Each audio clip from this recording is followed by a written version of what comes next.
谢谢谢谢。大家好，我是彩玲。我人生遇到挫折的时候啊，最烦别人跟我说的一句话就是看开点儿。7岁那年，我妈领我去医院看病，医生说不太好治，看开点儿。哼，看开点儿。我得的病是斗鸡眼儿，主要症状就是看不开。医生说我是先天有斜视的基因，然后那年突然间就发作了。我挺不适应的，因为斗鸡眼有特点，看东西会重影，就一个东西在我眼中会变成2个甚至4个。当时我妈可愁了，说咱家这点钱，手术费咋够啊？我一看那钱，我说这不够了吗？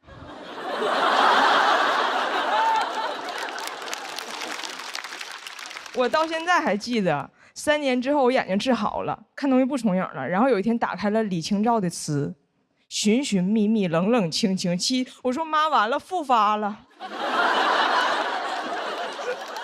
但对眼也有优点，当时我家亲戚都来安慰我妈，说你女儿很优秀，除了对眼就没有别的毛病。所以当我眼睛治好那天，我想我这不就完美了吗？我再去亲戚家串门，我给人看我眼睛，看我眼睛。亲戚说，哎，这孩子眼睛哎，怎么单眼皮呢？想当年我对眼的时候，谁看我眼皮呀？再长大，这孩子怎么有点矮呢？这孩子怎么有点黑呢？这孩子腋毛支出来了，不好看，不好看。不是说好了我除了对眼就没有别的毛病吗？我问我妈，我说妈，我有这么多毛病吗？我妈说你有这么多亲戚。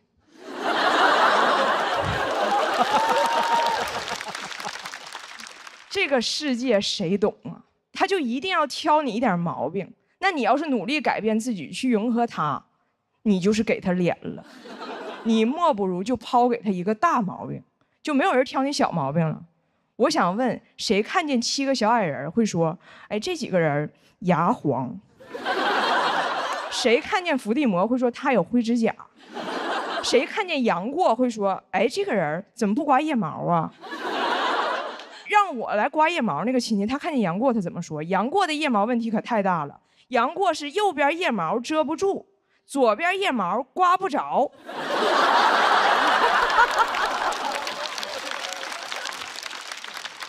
我都理解《神雕侠侣》里那只雕为什么那么喜欢杨过，因为那儿有窝。但是没有人会在乎杨过的腋毛，除了那只雕。雕说：“我就喜欢待在这里，这就是我要的夜生活。”所以，如果别人总挑你小毛病，那就只能代表你没有大毛病。我职场也是一样，我当时在英国上学的时候，也在一个印度餐厅打工。当时我那个印度老板拖欠我们所有人试用期工资不给，我说我去管他要。他当时在食品库房点货，我说我要钱，他不理我。我说那我申请仲裁，然后转身摔门而去。我这一摔门，一阵冷风，我才意识到这不是普通的食品库房，这是零下10几度的冷库。也就是说，我要把我的印度老板冻成预制咖喱。当时我也很慌，我在门口想密码啥，密码啥，我得打开呀。但是人在慌乱的时候是不可能说英语的，我是不可能在那 Oh my God， 我不可能，我在那说的都是东北话，而且越着急我越口吃，我在那啥玩意儿。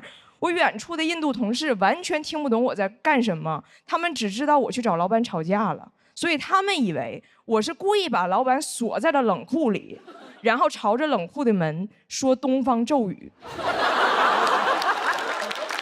其实当时我朝着门，我是这样的，我说完了，啥玩意儿，锁里头了咋办呢？锁里头了咋办呢？我这套咒语被我的印度同事模仿了1周，他们是这样的：哇沙，哇沙，哦苏里图里咋办呢？苏里图里哦咋办呢？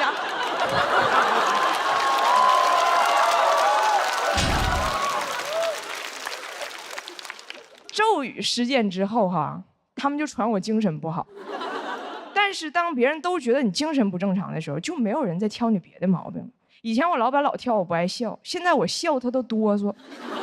那天来了一桌客人，那几个小孩大吵大闹，我也不管。这要搁以前，老板肯定挑我，服务态度不好。但是那天他觉得我做的很好，因为他刚检查冷库，里边没有小孩。以前我总是在想怎么去打动老板，现在想明白了，打就过分了。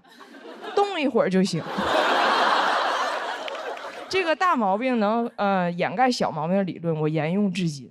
前几年我妈生了一场病，现在她完全康复了，啥事没有。但当时有那么2个月，她需要剃光头发，戴假发出门，就老有人挑她说：“你这假发看着有点假。”多荒诞的挑刺儿啊！这相当于你说，哎，我这指南针怎么老指南呢？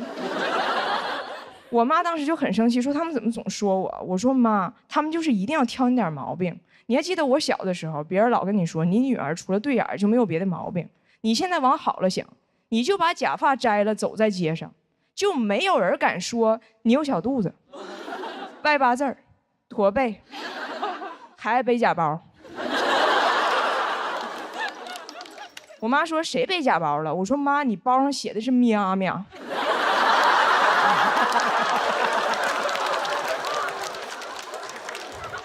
我妈说就你眼睛好使，早知道不给你治眼睛了。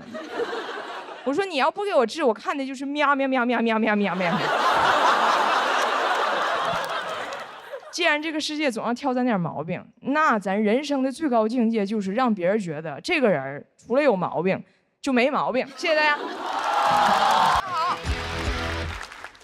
我是彩玲。哎呀，我能进总决赛，说明这节目也挺菜。比到这儿说点真话吧，这个节目是有点黑幕的。半决赛的时候，节目组就跟我们说，你们谁打到了总决赛，就可以坐着这个电梯闪亮登场。我们就跟节目组说，这个电梯其实可危险了，如果有演员看不清、站不稳，就可能出事儿。节目组说我们解决，然后当天就把黑灯和小佳淘汰了。对，确实是。我瞎说的啊。现在你们看综艺、看直播，很多话都是假话，不能当真。比如我常刷一个直播间，专门卖假包。这个主播有点东西，他说他家的包是 LV2025最新款，意大利原产地发货。首先 LV 是法国的。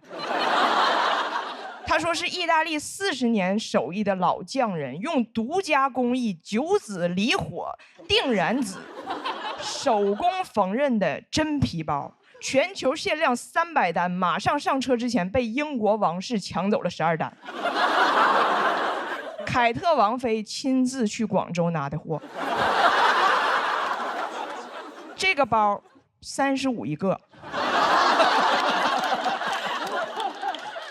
我不信，所以我买了一个。买完我信了，因为这个包的 logo 就写的 LV2025。但是我不在乎，我抢到一个包，英国王室就少一个包。我们从小就非常习惯听人睁眼说瞎话，真的。我小时候，我妈怕我早恋，就跟我说亲嘴儿会怀孕。我说妈，那我是哪儿来的？我妈说你是垃圾堆里捡来的。我说妈，亲个嘴儿就能怀孕，你非去垃圾堆？那垃圾堆多臭啊！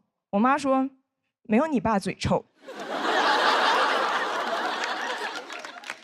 我长大也睁眼说瞎话，比如我当年的婚礼司仪问我，辛博，对，啊，问我无论贫穷与疾病，你都愿意和他终身相守吗？我说愿意，当然不愿意了。贫穷与疾病一个就够呛了，如果小佳还赌博，哎呀。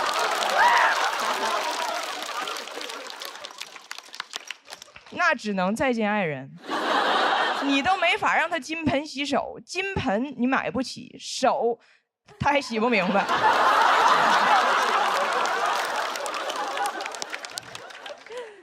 我跟小佳说，我说这个梗你 OK 不？小佳说，你这个还好，他们的更过分。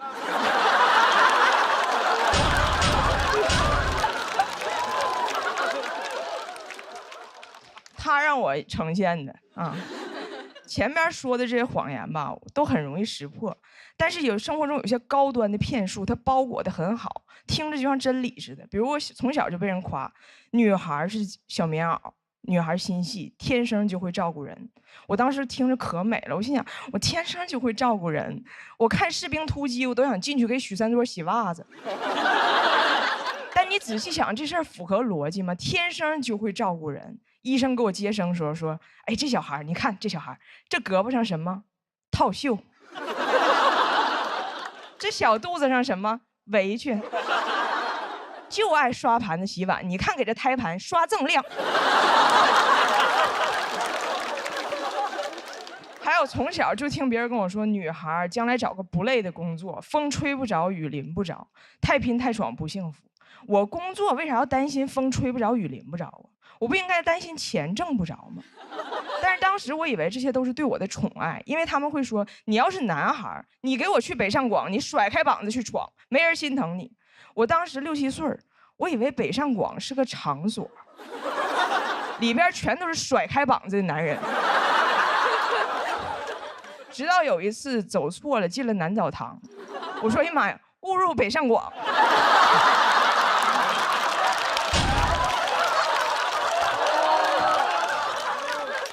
都快吓哭了，然后憋回去了。北上广不相信眼泪。女孩找个不累的工作，这句话是个阴谋，因为她没有说下半句。这句话说全了是这样的：女孩找个不累的工作，所以有时间有精力照顾家庭，而家才是真正累死你的地方。也就是说，你有 home， 但是你 home 累死。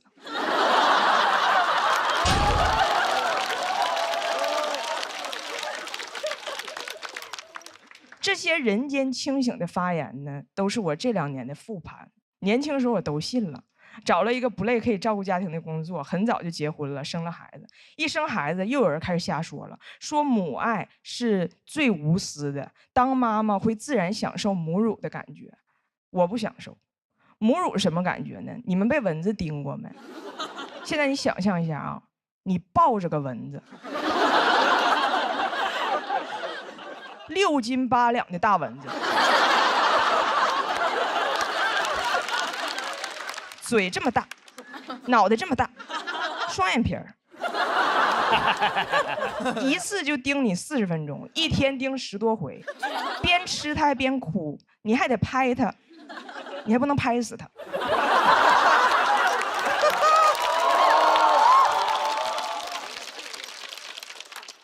我当然爱我的孩子，但有些话真别瞎说。当时我记得有个公众号说，当妈了之后自然就会懂，母乳的幸福感会上瘾。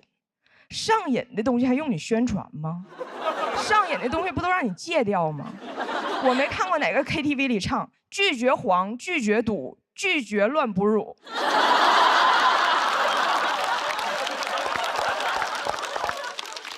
这些谎言会形成一个闭环。我找了一个不累的工作，我赚的就少，我就请不起阿姨，就只能天生就会照顾人。我越照顾人，我越无私，将来就会把钱都花在孩子身上，然后自己去直播间买 LV 2025。我刚生完孩子那一年，一天到晚也不洗头也不洗脸，我看着镜子里我自己，我发现我妈根本就没骗我，我就是垃圾堆里捡来的，我应该洗个澡了。去哪儿洗？北上广。这些年我的生活其实一直围绕着我的家庭。以前也有人问过我，你怎么说啥都离不开你家的事儿？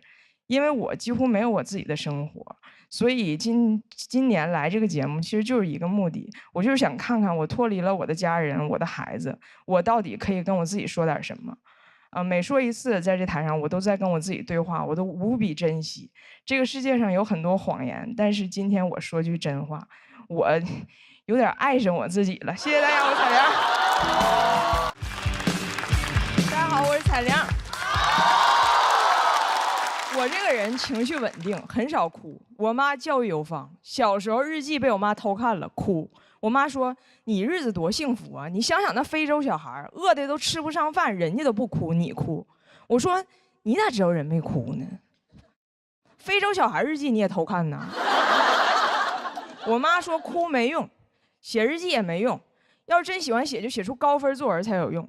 写作文老是那个题目，我爱我的妈妈。我当然爱我妈妈了，别人妈妈那不阿姨吗？”想得高分永远是那几句话。我的妈妈在我高烧的深夜照顾我，在雨中接我放学，为我打伞，淋湿了自己。哎，淋湿的永远是我妈，但发高烧的永远是我。那年东北旱灾，庄稼旱死了上百亩，我妈被雨淋湿了47次。我妈在哪儿哪儿下雨，铁岭萧敬腾。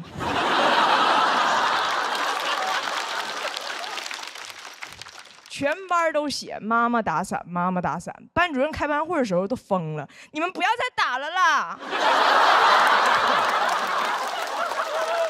做啥都得有用，出生开始就得有用。1岁就抓周，一堆亲戚围着我，七嘴八舌，看我将来有什么用。我抓了个听诊器，他们说不错，医生。其实我可能就想把耳朵堵上。我表弟抓了个铁饭碗，他们说我们家光宗耀祖就靠我表弟了。所以抓周这玩意儿是真准。虽然我没有成为一名医生，但我一直觉得他们有病。抓铁饭碗的表弟更准，他现在在干吃播。就算死了也得有用。我姥爷走了20年了，这20年我姥每周给他准备3根破香蕉和5个过期月饼，求他办了70多件事儿，就没有人考虑过他生前糖尿病。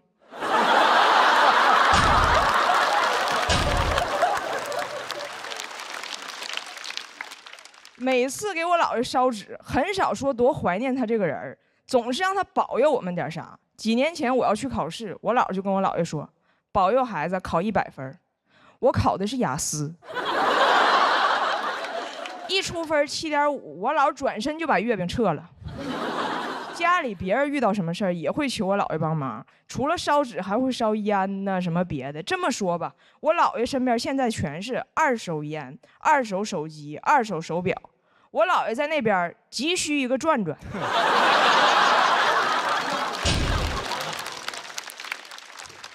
做人做鬼核心都是有用。前几天我姥摔了一跤，没有人告诉我。我妈后来说，告诉你你回来也没有用，人呢还是要做有用的事儿，你就好好整理短视频。我说妈，如果所有人都只做有用的事儿，谁刷短视频？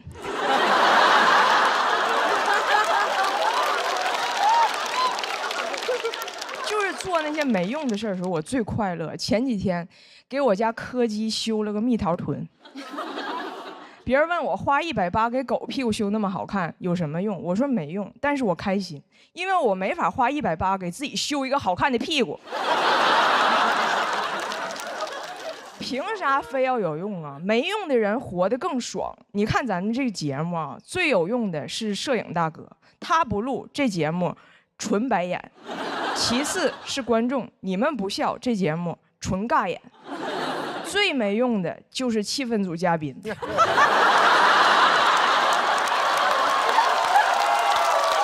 太早了，他们不点评这节目纯享版。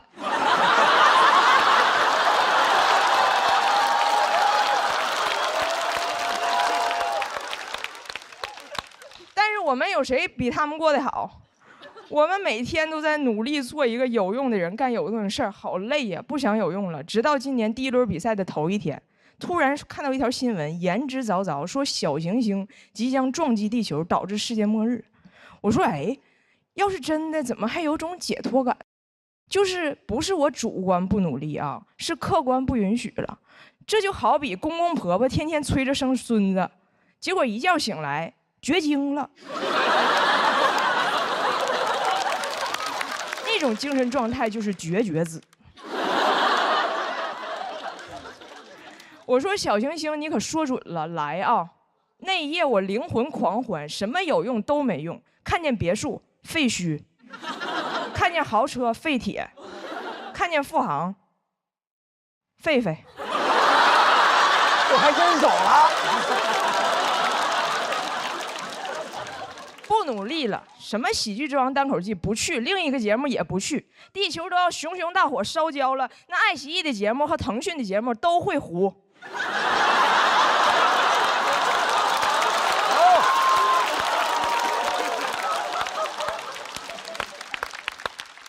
人情世故不再在乎。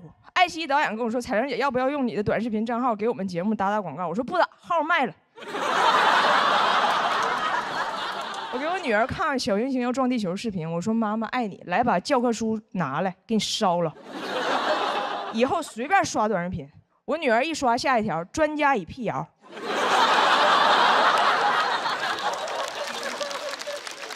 我说写作业去，把火也灭一下。我女儿说妈妈，那你呢？我说我看喜剧爱奇艺，喜剧之王单口记，花小钱看大戏，连续包月更便宜。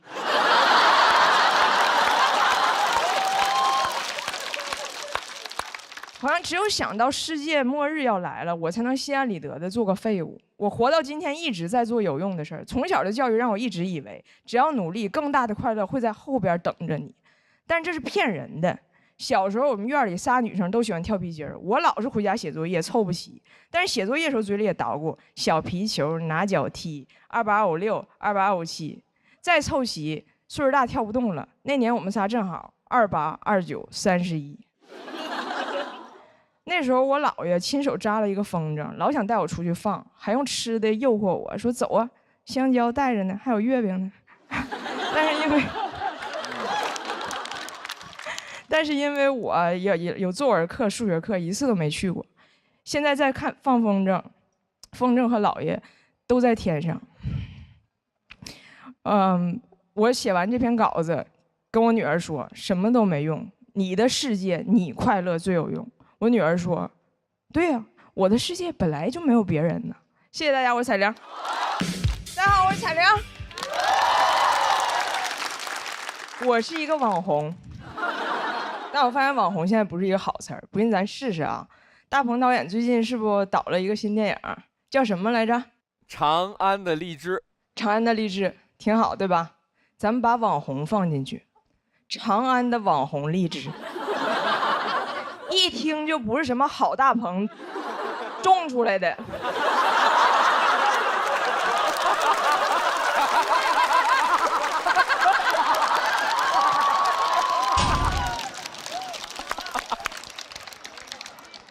但是我就是一个网红，所以每次我参加活动，主持人介绍我的时候，就会非常煞费苦心。张彩玲，大胖媳妇儿的媳妇儿，互联网超高人气女老铁。我心想，这还不如网红呢。还有一次更夸张，主持人说：“欢迎张彩玲，跨国家庭幽默短剧创始人。”我老公听完吓一跳：“谁撞死人了？”我说：“我撞死你汉语老师了。”因为网红不好听，现在很多人管我们叫博主。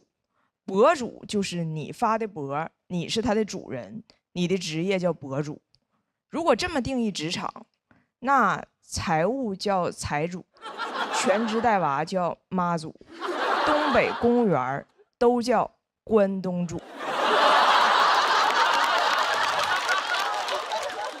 作为短视频博主，收获了非常多的点赞，所以现在很多人问我彩玲短视频到底有没有流量密码。我今天说句掏心窝子的话啊，你别想那些歪门邪道，你就踏踏实实沉下心来，嫁个精神病。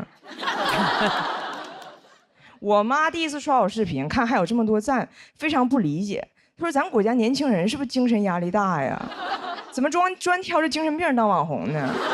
我说：“有的国家精神压力更大，还选精神病当总统呢。”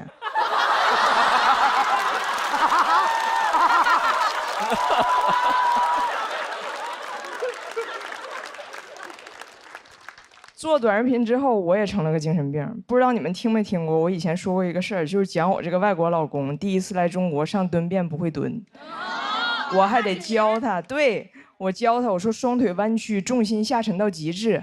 他一个努力跪下了，然后怕弄脏，把衣服一件件都脱了挂门上了。看着他这厕所上的一丝不挂啊，这要搁以前我早发火了。现在我想，早发早火了。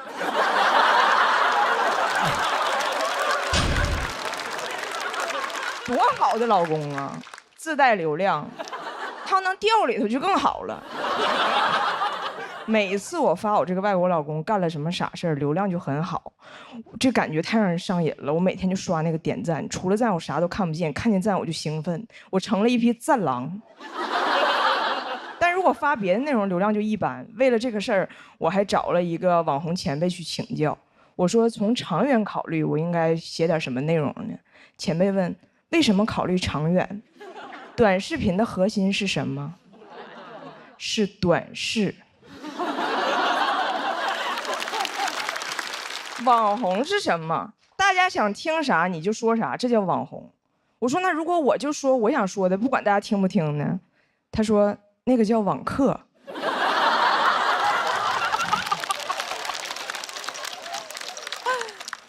前辈说网红的优点就是流量大，号说火就火；网红的缺点是寿命短，号说封就封。哎，听完他那番话，每次我听到那个卫生巾广告，我都感觉非常恐惧。不管流量多大，都能瞬间消失。我流量最好的一条视频是讲我的儿子，他叫张拿铁，啊，他作为一个混血宝宝，居然不会说英语，还被双语幼儿园给拒收了。这个视频让我涨了很多新粉儿，我正乐呢，前不久张拿铁突然开始说英语了，塌房了。祸不单行，茅房传喜讯，我老公会蹲了。听着儿子英语发音准确无误，看着老公在厕所蹲得稳如泰山，我心想这日子没法过了。哎，你们这么正常，我发啥呀？是你们自我成长的时候吗？你说一个好好的外国小孩，怎么还说上外国话了呢？我这个号起号就是靠老天爷赐我精神病，现在流量来了，精神病怎么还擅自痊愈了呢？我觉得王菲春晚那首歌就是给我唱的，世界赠予我，也赠予我，赠我一场病，又慢慢痊愈摇风铃，他俩痊愈谁疯了？铃。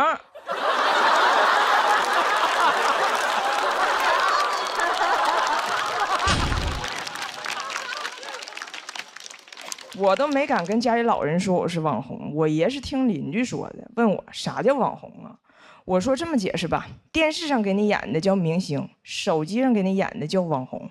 我爷说那你啥时候能从网红变明星呢？我老公说现在呀，投屏。哎呀，每个网红都想被人记住，也都想向家里人证明自己是可以被人记住的。所以第二天我爷去沈阳看病，我就非要跟着。我说爷，一会儿上火车你就能看到，网红跟明星一样，有很多人认识我，非常的风光。结果那天在火车上根本没有人瞅我，马上到站了，终于有个大姐啪嚓打我一下，哎，你是那个张？我心想证明自己的时刻到了。大姐说你是张铁林。哎，不对，那是皇阿玛，那是皇阿玛。你别说啊，我能想起来，你别说，我能想起来。然后她转身开始打她老公。哎，老公，他叫啥来着？他是啥来着？我老看他，你帮我想一下。哎呀，他有个儿子，他儿子可荒诞了，可愁人了。网友都拿他儿子玩梗，他叫啥来着？她老公说啊，我想起来了，我想起来，想起来，他叫那个向太。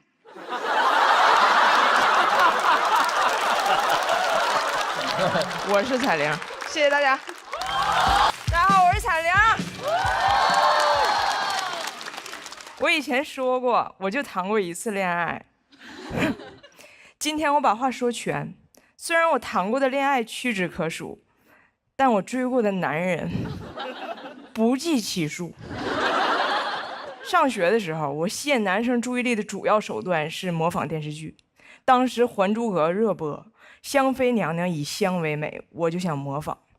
但是我家没有香水，最香的东西是洗发水。运动会那天，我在头上涂了好多洗发水，结果拔河的时候，天降大雨，全都是泡沫。我怀疑那天我们班输了跟我有关系，因为绳子滑，抓不住，香妃没学成，成了华妃。我又看了一个台湾偶像剧，是艾拉和吴尊演的，你们看过吗？啊，那里艾拉是个假小子，然后男主很爱她。我雷厉风行，剪了短发，穿男装，穿球鞋，说话声音压得特别粗。2周过去了，没有人追我，但是全校都在传我要去当兵。从拔河的情况来看，应该是个炮兵。我还模仿偶像剧女主给男生叠千纸鹤，然后把最想对他说的话写在千纸鹤里。我给我喜欢男生叠了上百个千纸鹤，里边全都是我熬着夜红着眼给他写下的高考考点。老师没收这一罐千纸鹤的时候都感动了，多少年后还跟那男生说，当年你但凡跟张彩玲早恋一点儿，都能考上个3本。但是我喜欢的男生说他喜欢偶像剧里那种柔柔弱弱、乖巧可爱，尤其是那种蠢蠢笨笨的，我就开始装。从那以后，他在问我这题怎么做，我都说这题第一步应该这么做，第二步人家就不会了啦。其实人家全会。考试考好了也不敢给他看成绩，生怕被他发现。我表面在装傻白甜，私底下可是数理化全来，文史哲也沾，学的可花了。我俩进入了暧昧期，我寻思得加快点速度。当时学校有一个数学竞赛，问我去不去，我说我不去，我要去看我哥哥打篮球。那天篮球比赛，我做足了功课，要把女生乖巧柔弱的得分点集中呈现。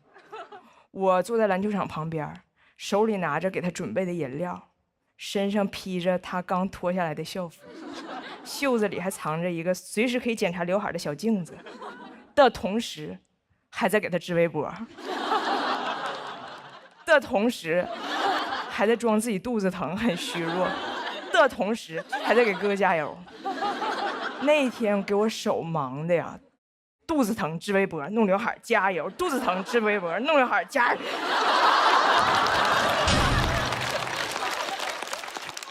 裁判都震惊了，说这学校挺好，比赛还配了一个聋哑解说员。后来我发现我们班那天参加数学比赛的同学获了奖，可以申请高考加分，给我后悔的呀。我就在想，我为啥一直在装弱，就是因为这些剧给我洗脑，让我永远在幻想被一个男人征服，就是被征服。好像我出生没有别的目的，就是被征服。我出生应该就唱着就这样被你征服出生，然后医生剪断我脐带，我说你切断我所有退路。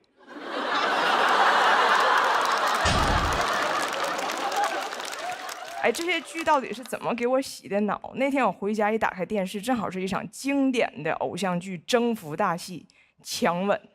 前一秒钟俩人还在吵架，突然男主就把女主怼在墙上就强吻。女主前边还在拼命挣扎，突然就放弃抵抗了，就那手永远。男主的嘴里是有电棍吗？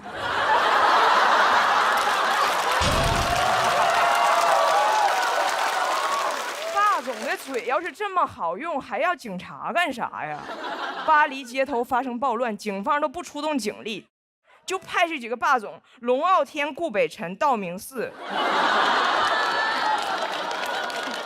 把这个局面给我稳住。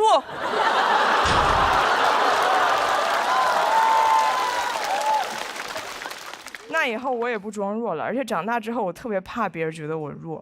然后前几年我怀着孕参加了一个节目《奇葩说》。当时所有人都在照顾我，从导演到演员见着我都会扶着我一只手，让我缓缓往前走，也不知道是有喜还是慈禧。我只是怀孕，我又不是黑灯。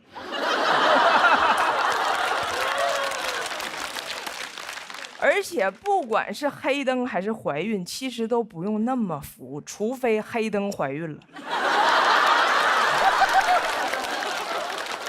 那不服不行。比赛开始了，我的队友还跟节目组说今天啊情况特殊，我们当然都是正常站着辩论，但是彩玲是坐辩。但是辩论这东西，它坐辩根本就使不上劲儿。他们也是好心，就是怕我万一有啥意外再升在台上，我站起来给我摁下去，我站起来给我摁下去。我想告诉他们，就这个动作啊。最容易生出来。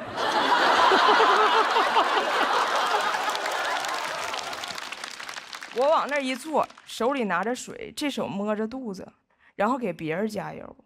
我觉得场面怎么似曾相识了呢？我怎么又回到那篮球场了呢？出走半生，归来仍是聋哑解说员。我说不行，我是来比赛的，我要站起来。我那天站起来跑到场中间一顿输出，其实那天我表现还挺好的。当时看着观众给我投票的投票器一盏一盏亮起来，我才知道什么是我最需要的。那天挺着儿子比赛，赢的也是铤而走险。当时我灵魂出窍回到篮球场了，我好心疼那个17岁坐在篮球场旁边手忙脚乱给别人加油的小姑娘。我想跟她说，你没做错什么，你只是那个时候还不知道，你更应该为了自己站在赛场上。谢谢大家，我是彩玲。Hello， 大家好，我是刘洋教主。又走到总决赛第1轮了。去年就是在总决赛第1轮淘汰的，可以说离走完全程就差一点儿。今年就完全不一样了，看了前面的节目就知道了，今年差的不是一点半点儿。我天，之前的节目上来一轮，上来一个我比一个，上来一个我比一个，比一次我输一次，比一次我输一次。我现在去待定间就跟回家一样。我在待定间唯一的一件事就是给新来的人介绍这个待定间，告诉他们，你看这儿能拿水，这儿这儿能玩手机，这儿你在这儿偷偷哭，别人发现不了啊。我天，真的比1轮待定1轮，我在现场的时间都没有现场观众多。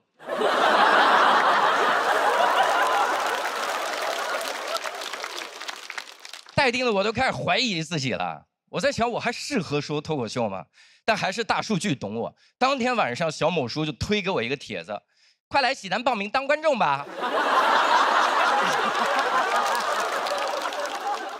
那一瞬间，他不是小某书，他是冒犯的艺术。而且这不是他第一次冒犯我了，他之前一直给我狂推一个2合1的洗发水，希望我来买。2合1洗发水是洗发、沐浴2合1，因为他觉得我是一个懒蛋。我洗澡的时候懒得摁2次瓶子，我说我不买，但他觉得是没有懒到我心坎上，所以开始给我推荐3合1的洗发水，洗发、沐浴、护发3合1。你很难想象一个洗发、沐浴都不分开的人有护发的需求。我说我不买，他最过分的是开始给我推荐5合1的洗发水，5合1，洗发、沐浴、护发、洗脸、剃须泡。我都不敢买，我怕我买了之后打开盒子里面就是块肥皂。而且我之前做了近视眼手术，我这个眼睛不能进水，然后汗水也不行，但是我又特别喜欢健身，然后小某书给我推荐了一个几乎完美的解决方案，他推荐我健身的时候戴一个潜水时候的游泳眼镜。各位，您有戴过潜水镜去健身吗？眼睛不可能进水，因为一看就知道水在脑子里。汗水进不了我眼睛，别人也进不了这健身房啊。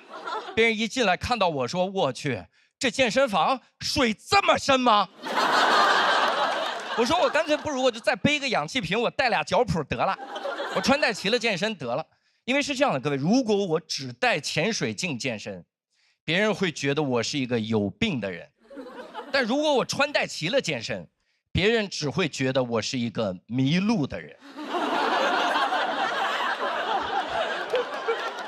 我一进健身房说，哎，海呢？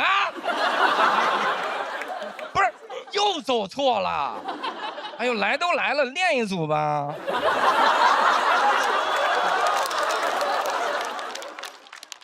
你知道他还推荐我啥？他推荐我洗澡的时候也带这个潜水镜。各位，这真的有点触碰到我的底线了。我在想，我不带，不就是闭眼吗？闭眼就好了，水不可能进到眼睛里，我就闭着眼睛洗。我闭着眼睛，水打湿我的身体。我刚要开始洗头的时候，我发现，我真分不清哪个是洗发水啊！我就后悔没买那个2合1的洗发水啊！那一瞬间，我都跟黑灯共情了。黑灯那个发型一看就是经常拿错洗发水啊！本来要拿洗发水，拿成了炸药。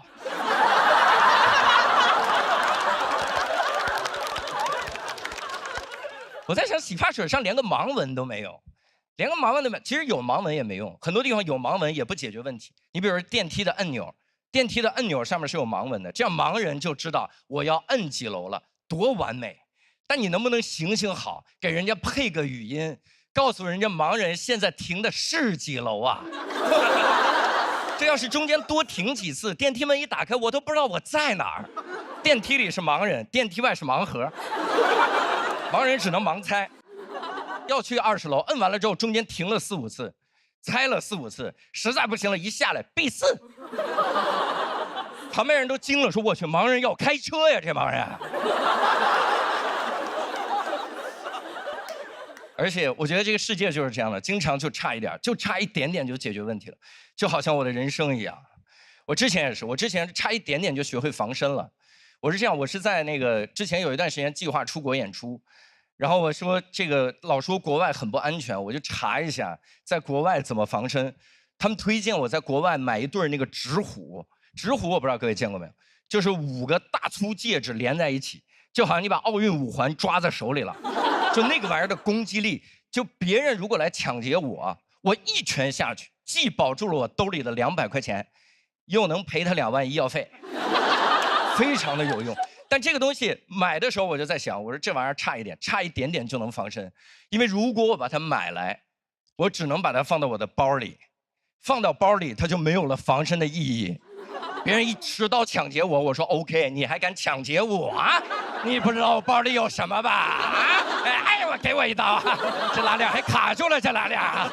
大哥，你稍等啊！大哥，哎，我去，又一刀，大哥，别捅了，大哥，大哥，哎，这里边还有个布袋子，这绳子怎么这么多？大哥，哎，别捅了，绳子还卡住了，拿你刀拉一下，刀拉一下，刀拉一下。